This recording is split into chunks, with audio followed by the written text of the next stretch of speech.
Now we will study about the classification of pteridophytes.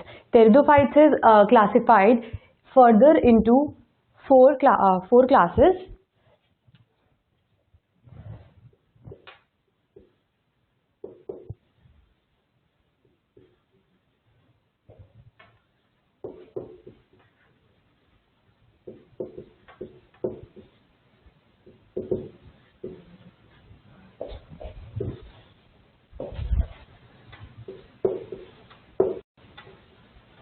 It is divided into four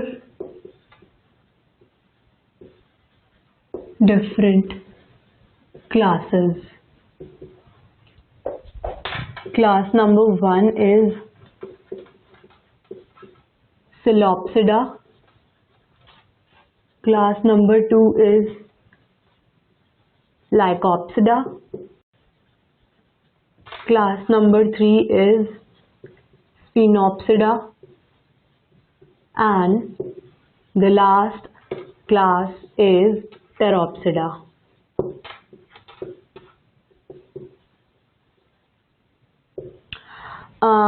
Now अब इन चारों classes के बारे में हम थोड़ा थोड़ा डिटेल में पढ़ेंगे. So let's start first with the Coleopsida.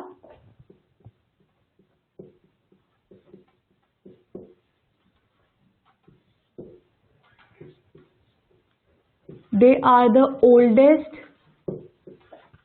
vascular plants, and because they are oldest, so their body is less differentiated.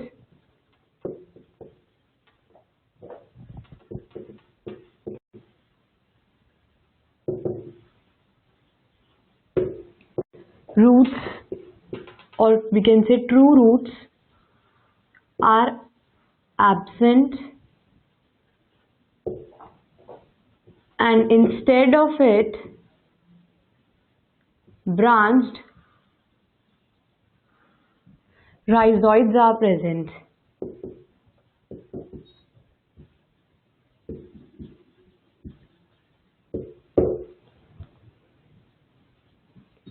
Aerial axis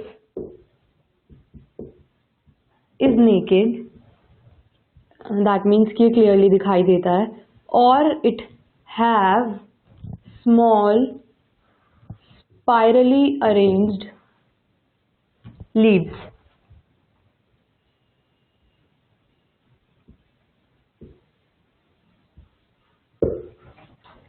And sporangia are terminal. इसका एग्जाम्पल है सिलोतम. उसी के बेसिस पे इस क्लास का नाम रखा गया है. It is Coleopsida. Coleopsida name is based on the tree which is called as Psilotum. इस क्लास के जितने भी टेरिडोफाइट्स होते हैं, they all are oldest vascular plants. जब मैंने आपको टेरिडोफाइट्स की जनरल कैरेक्टरिस्टिक्स बताई थी, at that time I told you कि pteridophytes are the first terrestrial vascular plants. तो सबसे पहले Coleopsida में वैस्कुलर टिश्यूज जाइलम फ्लोएम देखे गए थे. Their body is less differentiated just because ये सबसे प्रिमिटिव टाइप के टेरिडोफाइट्स हैं, so their body is less differentiated. इनमें ट्रू रूट्स बिल्कुल एब्सेंट होती हैं, एंड उसकी जगह इनमें हाईली ब्रांच्ड राइजॉइड्स प्रेजेंट होते हैं जो कि रूट्स का काम करते हैं. इनका जो एरियल एक्सिस होता है, एरियल एक्सिस इज नेकेड और it have small spirally arranged leaves. इनका जो एक्सिस होती है, आइदर इट इज नेकेड, या तो इस पे लीव्स नहीं होती हैं, या फिर इसके टर्मिनल पे स्पाइरली अरेंज्ड लीव्स होती हैं. And sporangia, the male and female जहाँ पे गैमीट्स ग्रो करते हैं, sporangia in them are terminal. And इसका एग्जाम्पल है Psilotum. Psilotum is a very common pteridophyte.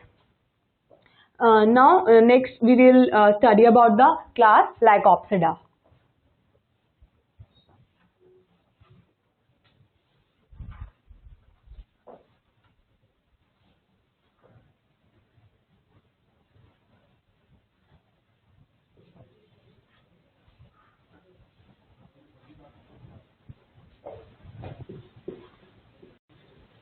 Lycopsida is the class number 2.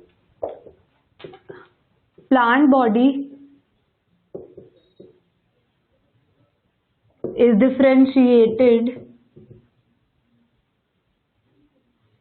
into root, stem and leaves.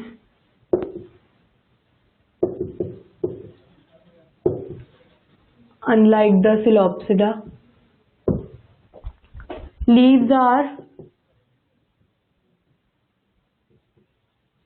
small microphyllous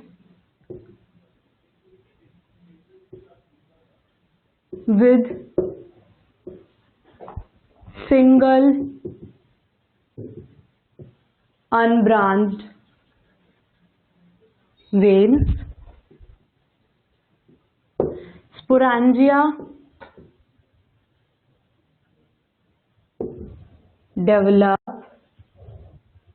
at axil of sporophyll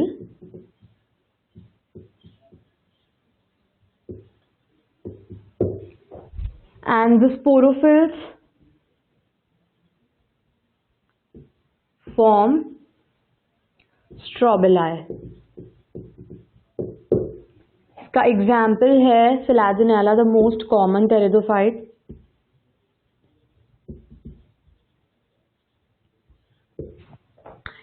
जैसा कि आपने Psilopsida में देखा था कि they were the primitive type of pteridophytes, तो उनके अंदर जो प्लांट बॉडी थी it was not differentiated into true root, stem and leaves. लेकिन Lycopsida के अंदर plant body is differentiated into root, stem and leaves. Properly आपको उसके अंदर रूट, स्टेम और लीव्स दिखाई देते हैं. Leaves are small microphylls with single unbranched vein. Now see microphylls leaves क्या होती हैं, मैंने आपको ब्रायोफाइट्स में भी बताया था कि they have single vein and they are small. Leaves small होती हैं and they have single unbranched vein. तो इनकी लीव्स कुछ ऐसी होती हैं. Sporangia develop at the axil of sporophylls.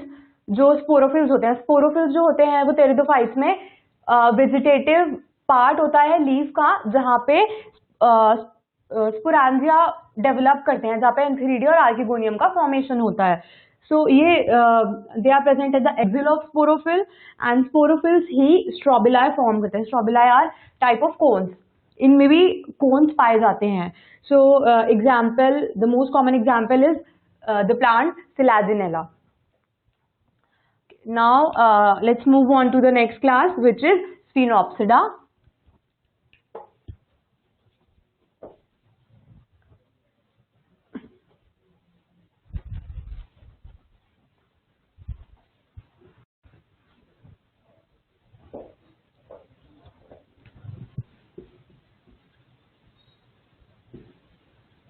Sphenopsida is the class number 3. Stem is differentiated to internodes and nodes. Leaves are microphyllous, present in whorls at each node of stem. Sporangia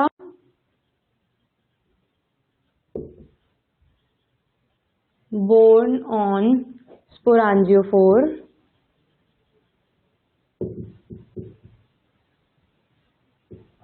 Which form cones.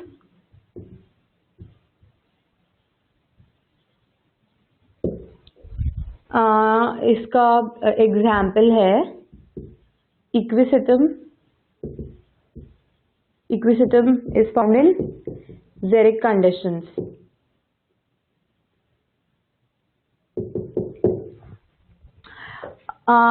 Psilopsida में हमने देखा था कि true root, stem, leave नहीं होते हैं. Lycopsida के अंदर true root, stem and leaves होते हैं. बट Sphenopsida में जो स्टेम होती है, stem is itself differentiated into nodes and internodes. Nodes and internodes, you know, like this is stem, like यहाँ से नोड स्टार्ट हो रही है, तो the portion between these two is internode. So properly आपको स्टेम के अंदर नोड्स और इंटरनोड्स दिखाई देंगी. इनकी जो लीव्स होती हैं, they are again microphylls with single unbranched vein and leaves are small. They are present in holes at each node of stem. Node पे leaves present होती हैं. And sporangia borne on sporangiophore which form cones. Now see cones क्या होते हैं? जो gymnosperms होते हैं, which will come after the pteridophytes. Gymnosperms will come. Male और फीमेल कोन्स फॉर्म करना, स्ट्रोबिलाई फॉर्म करना, जिम्नोस्पर्म्स का कैरेक्टरिस्टिक माना जाता है. जिम्नोस्पर्म्स के अंदर रिप्रोडक्शन ही थ्रू कोन्स होता है. बट टेरिडोफाइट्स जो कि जिम्नोस्पर्म से पहले लाया करता है, इनमें भी कुछ प्लांट्स में कोन का फॉर्मेशन होता है. कोन बेसिकली क्या होते हैं? मेल और फीमेल कोन्स प्लांट के अलग अलग पार्ट्स में प्रेजेंट होते हैं. ओके, सो मेल कोन के अंदर मेल रिप्रोडक्टिव ऑर्गन्स होते हैं एंड फीमेल कोन के अंदर फीमेल रिप्रोडक्टिव ऑर्गन्स होते हैं. तो it is the kind of development which we can see कि पहले स्पोरोफिल के उस पे सोराय एंड स्पोरांजियोफोर्स प्रेजेंट होते थे लीफ के वेंट्रल सरफेस पे. नाउ इनके अंदर कोन्स प्रेजेंट है. Okay, so we can see the grade of development कि कैसे कैसे इनका इवोल्यूशन हो रहा है. Okay, so example is Equisetum, which is found in xeric conditions. It is a well-known plant. Next class is the Therapsida. Plant body is well differentiated.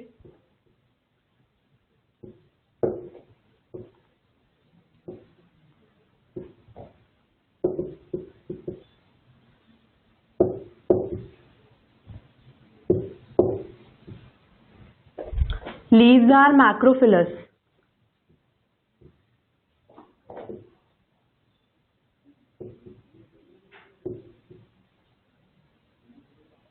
And pinnately compound.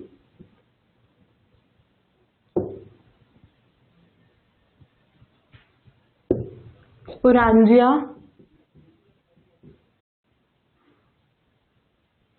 present on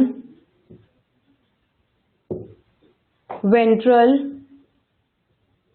surface of sporophylls on sorae,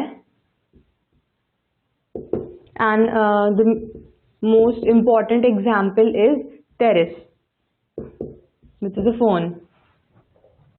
so Pteropsida के अंदर plant body जो होती है, it is very well differentiated, यानी कि इन सबसे भी ज़्यादा क्लियरली आपको प्लांट के बाकी सारे पार्ट्स दिखेंगे. Leaves are macrophyllous. अभी तक हमने देखा था कि लीव्स माइक्रोफिलस थी.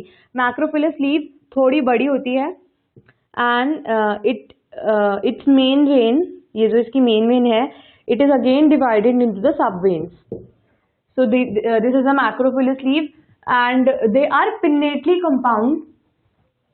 स्पोरांजिया जो होते हैं, they are present on the ventral surface.